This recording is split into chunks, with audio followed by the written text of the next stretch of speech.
Houston, and the parents gave her away into that. In other words, they said all their relationship are severed with the parents. It's normal responsibility, duties. So is that the same? I mean, is that the similar thing we do it in when you become brahmachari? Because otherwise you are responsible for taking care of your parents. Or so, uh, so when the parents give away the child for this cause, then it absolves him or her of all the responsibility or duties. Is that the way it is, or? So here's the question. The question really is whether parents giving up or not is not the important question. Just because parents say, I want my child to be a sannyasa, doesn't mean a Swami will accept that. No, no. And what is it that makes the parents give up their child? What is it about the child? Is the child qualified to be a sannyasi? Means, is the circumstances, does it warrant the situation? That is finally what has to be assessed. Correct? And so, parents, if they want to, if they're ready to part with the child, that's well and good. But it's not the parents who decide that the child becomes a sannyasi. Typically, a sannyasi decides whether a child becomes a sannyasi. And of course, parents have to also allow that. With parents' permission, only this happens. It's not a unilateral thing. And so, when we say parents gave up, it is, no ashram will simply, they are not open. If parents start giving up children, then we'll have end up with a bigger problem. And that we can't, there are things that have to be taken into consideration. No, what I meant was if child wants to pursue that and parents agree and absolve the child of all the duties. That's what I meant. Yeah. Then okay, then that's fine. That's good. So things are progressing naturally, and typically, a child is ready, and child doesn't have any duties to perform at home, and so child can become a sannyasi. But typically, the parents will find it very difficult to let go. Correct. Typically, very typical. In this case that you have quoted, if they were also comfortable, then that's a really good situation. Yeah. But Jayakumar, it strictly depends on the institution, because I know in Ramakrishna Ashram there is certain rules and regulations how it works. So it is, there are many. I know many cases in Ramakrishna Ashram it has had. So it is not that easy as we are looking at it. Yeah, so that's what sannyasa is not. That's what Krishna is also saying. You can't simply just take sannyasa, and it is not. The life of a sannyasa is not easy. That's why. Jay Kumarji.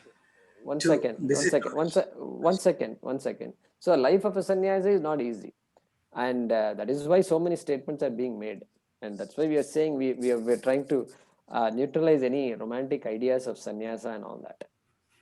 And the person is supposed to be committed to shastram and nothing else. And so that's why we're talking about chitta shuddhi and so on and so forth. In Ramakrishna Ashram, they do a lot of seva. And the mind must already be attuned to seva. From morning to night, constant seva will be there. And first of all, that mindset, how many people can have? No, I'm tired, I want to watch some TV. See, you are tired and you can relax. It's not like you kill yourself. No, that's not sannyasa.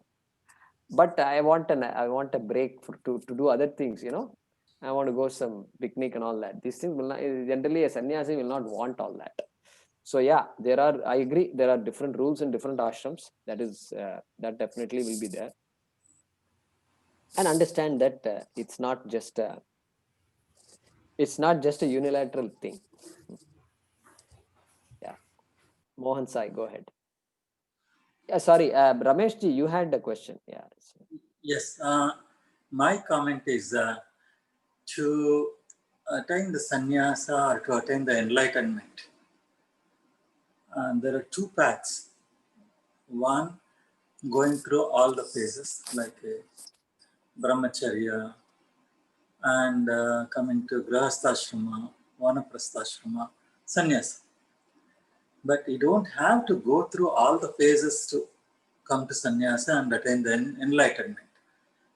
You can be grihastha and also perform all the rituals and all the good things and learn our Sanskriti and then our all the literature about that. Still, you can attain the enlightenment or the moksha. And on the contrary, some many this our like Shankaracharya and Vivekananda, they went from this brahmacharya to sannyasa. There are two paths you can do. It is not mandatory to go through all of them. If the child, most important is the child, is motivation and the knowledge, if they want to attain, and then the parents have to play even the important role, but the child is determined. That is a major factor. Yeah, fair Is enough. it I right think that's analysis? yeah, that's fine. I think you have I mean, the spirit of the observation is correct. Yeah. Thank you. Okay, Mohan Sai. Guruji, I had a question on sannyasa. When we think about sannyasa, it immediately gives us the image of tapas. I wanted to know what is tapas because uh, japam, we know we do a lot of japa and all that. So we call gnana bhakti tapas, we say. So, and we read all these scriptures and our literature and everywhere, like rishis are doing thousands of years of tapas and all that, hundreds of years. They don't take food, or they eat only leaves. Sometimes they do only do tapas with just by taking in air and all that. And all this seems to be so difficult. I mean, in this age and all that. So sometimes I mean, I feel like after you take sannyasa only you can do all this tapas and all that. So I wanted to know, in this age, in this time, what is the meaning of tapas here? Yeah. So by doing all those activities, what is it that one is getting? In Vairagyam. Vairagya. So Ragadveshas, go back to what Krishna has been talking about. Ragadvesha viyuktaistu vishayan indriyais charan. So this Ragadvesha, later on is going to say, you have only two enemies. And those two enemies are called Raga and Dvesha. Okay. So Indriyasya indriyasyarthe ragadvesho vyavasthito tayor na vashamagachet. Tauhi paripanthinau, like that is going to say. You have two enemies. And those two enemies are likes and dislikes. And so don't come under the spell of likes and dislikes. This is what Krishna is going to say. So therefore, what is tapas? Now you can derive a definition of tapas. Tapas is that which helps you to not come under the spell of raga dvesha. Anything. So this standing on one leg and this and that, we have seen so many things. Okay, or eating upavasa.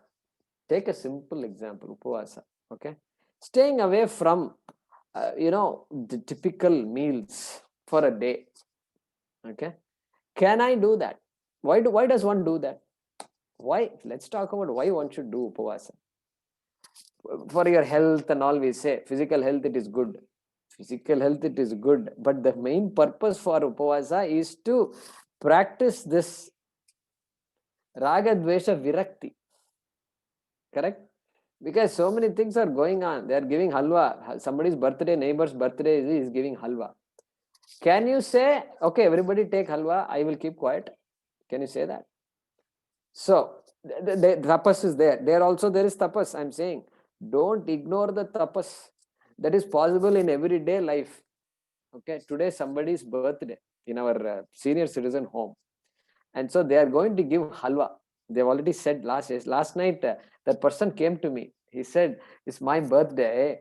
I sponsored halwa. He told me that. Oh, very nice. Happy birthday. I congratulated him. Now my tongue is asking for halwa, right? Because the expectation is there. Already halwa is there in my head. Before halwa got made, halwa went into my head also. Now tell me. This is the tapas. This is this is the tapas. This itself, to gain mastery. Hey, whether I take halwa or not, it doesn't matter. If I can say that, then I am a tapasvi when it comes to this kind of a situation. And the entire life is full of ragadveshas. There are every object in the world has attraction to me. So that is why tapas. That is why you withdraw yourself to be with yourself. No, I have a problem. I am always attracted to certain things. You can recognize that, and so now I need to get a handle over myself. Correct? Then you say, for the next 1 week, next 1 month, next so many days or weeks or whatever, I'm going to do something. Do something which will keep me away from those things. That is tapas. And you can decide how you want to do it. You don't have to run away from home to do it. You may be able to do it at home itself. Like chanting, like writing, japa, like meditation, like just not doing certain things that you want to do. I am going to withdraw myself from that particular thing that can victimize you. Correct? That is tapas right there, Mohan Sai. That is tapas. Tapas is right there, waiting for us. Any moment we can get trapped. And that they show it by saying, by being alone. Then of course, one being alone somewhere by yourself, even though you can live in a luxurious apartment, but yet you are in a small place by yourself. You have withdrawn yourself from many of those attractive things. That means there is tapas right there. There is tapas. So in this day and age, there is so much we can do. Correct? In this day and age, we can do so much. Yes, Guruji. Yeah? Thank you. Good. Actually, so you explained nyasa, but here it is nyasa, nyasan. Oh, So sannyasa. Okay. No, here the word is sannyasanam. Sannyasanam. So it is not sannyasa anyway. The word is not sannyasa. Sannyasanam means the act of giving up. The act of giving up is called sannyasanam here. The word sannyasa is not used here. So that act of taking to sannyasa is what is mentioned here. And that is sannyasanam. So the nyasa you explained is not the same here. This is nyas. So something else it is. No, it is nyas only. It is nyas only. And ni as, dhatu is as, and then there is a prefix ni, etc. And then as will become as when you put ganj pratyaya, etc. will come. Some rules are there, but same root. Basically, it's the same root. Thank you. Good. Jay Kumarji, Yeah. this may be a very basic question. Could you please explain what is the difference between the tapas and meditation? Is the meditation is part of the tapas? Yeah. So you can say meditation is part of the tapas. Yes. Part of the tapas. Because you don't have to meditate. And not everybody meditates. Meditation is optional. And so, but then when we say we need to practice being with ourselves, we need to recall the teachings, we need to have a say over the ways of our mind. If we say that, then dhyanam becomes important. And so it is tapas, no doubt. It is tapas. Yeah. So tapas, various forms of tapas, and meditation is an important form of tapas. Thank you. Tapas is a general word. It's called some austerity, some discipline. A discipline, Yes. yeah. Discipline is called tapas. So we should not assume tapas, with all these comics, Amar Chitrakatha comics and all that, we got tuned to the idea of tapas as being standing on one leg, for days on, right? So then our Shastram also points out that you can be a rishi, but a rishi also can fall trap to the likes and dislikes. And we have many stories that you know of that trap our rishis. So that likes and dislikes are the things that we focus on. So therefore, that tapas can be done by us during the day. And so somebody is so we can now, if I say no, how can I decline this halwa? After all, it's his birthday, and won't he feel bad? He's going around giving halwa to everybody. Now, am I saying it because I want the halwa, or what is making me say that? We are all very, so this we have to catch ourselves. We can't afford to be doing these kinds of funny things, and so that is tapas. Tapas is right there. Okay. Yeah, Vijayji, go ahead. Thank you. So Guruji, we have this thing called pramada, right? We know something is not good, but we end up doing it, or something is good, but we don't do it. Right? Everyone knows intellectually. We know that certain thing like a halwa maybe not good for us. So would that also fall under tapas? Would we call exercising the intellect when it tells us, because many times we act against the intellect also.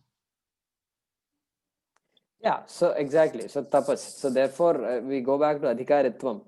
And so that shama, dama, titiksha, shraddha, samadhana, ityadi, uparati, those 6 things we talk about. That becomes, and viveka, vairagya, add that also. And so that becomes our tapas here.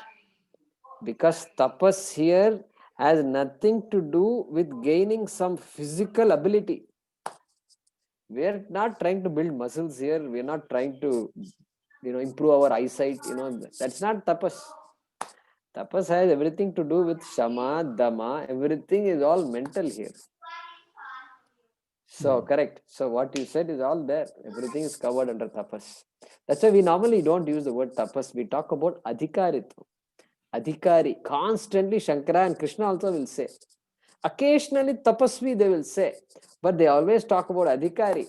Shami, dami, viveki. Use the word viveki. Person who understands. Person who can see right from wrong. See atma from anatma. Correct? That is tapas. Yeah. Good point.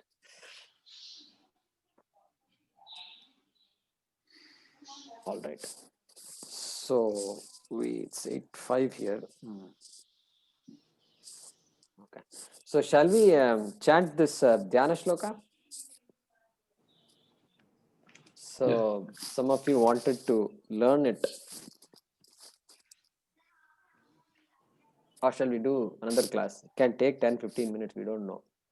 So maybe we should postpone it to the next satsang when we have a little time. Yeah?